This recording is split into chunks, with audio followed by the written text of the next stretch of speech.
Nagaan siniif haa ta'u. Chaanalii kanaaf yoo haaraa taatan ani maqaan kee Dr. Abarraa Olaaniin jedhama. Ispeeshaalistii wallaansa dhibee ijoolleef daa'immanii fi gargaaraa piroofeesaraati akkasumas barreessaa kitaaba bu'uura fayyaa daa'immaniiti. Chaanaliin kun waa'ee fayyaa barsiisaa. Sabiskiraayib gootanii maatii ta'uudhaan waan hedduu irraa fayyadamaan jedha. Har'a kan ilaallu waa'ee avukaadoo daa'immaniif kennuu kan jedhudha. Avukaadoo daa'immaniif kennuun faayidaa akkamii qabaa? Miidhaa akkamii immoo fiduu danda'a? Maatiin maal beekuu qabu kan jedhu akka armaan gadiitti waliin haa ilaallu. Umurii ji'a 6 eegalee wantoota daa'imman akka nyaata dabalataatti eegaluu fi argachuu qaban keessaa tokko avokaadoodha. Daa'imman umuriin isaanii ji'a 6 guunnaan nyaata dabalataa jalqabuu qabu. Nyaata isaan guyyaa jalqabaallee akka ittiin jalqabuu qaban avokaadoo osoo ta'e gaariidha.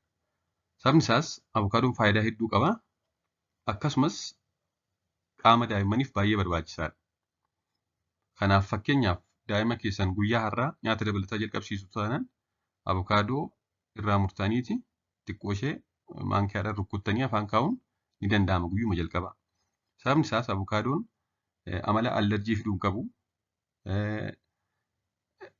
Akkasumas immoo lallaafa waan ta'eef yeroo nyaatan tinni hin jedhu yookaan daa'imman hin fe'u. Waa tokkittii rakkoo biraa waan fiduu hin qabu. Haa ta'u malee faayidaa hedduu qaba daa'immaniif.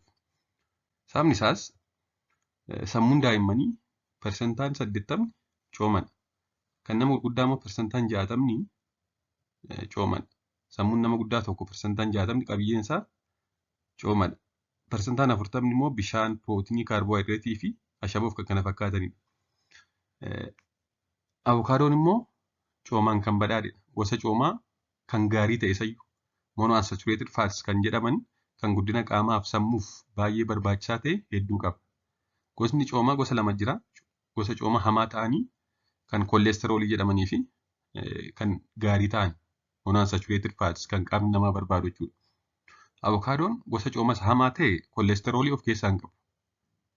Coomni of keessaa qabu isa gaarii ta'edha. Monounsaturated fat inni kun immoo guddina qaamaaf sammuuf for brain development and myelination kan jennu baay'ee barbaachisaadha. Kun egaa umurii daa'imman yeroo guddinni sammuu isaanii ariitiidhaan dabalaa jirutti keessumaa waggaa 2-3 jalqabaa baay'ee barbaachisaadha jechuudha. Gosni coomaa inni qabu isa gaarii ta'edha. Gosa coomaa isa hamaa ta'e koolesteroolii immoo of keessaa hin qabu.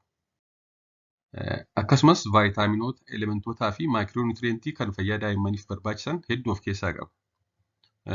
Akkuma beektanii avokaadoon qopheessuuf kan yeroo hin fudhannee fi kan salphaa ta'edha. Kana malees hanga kaaloorii gaarii ta'e kan daa'immaniif barbaachisu qaba.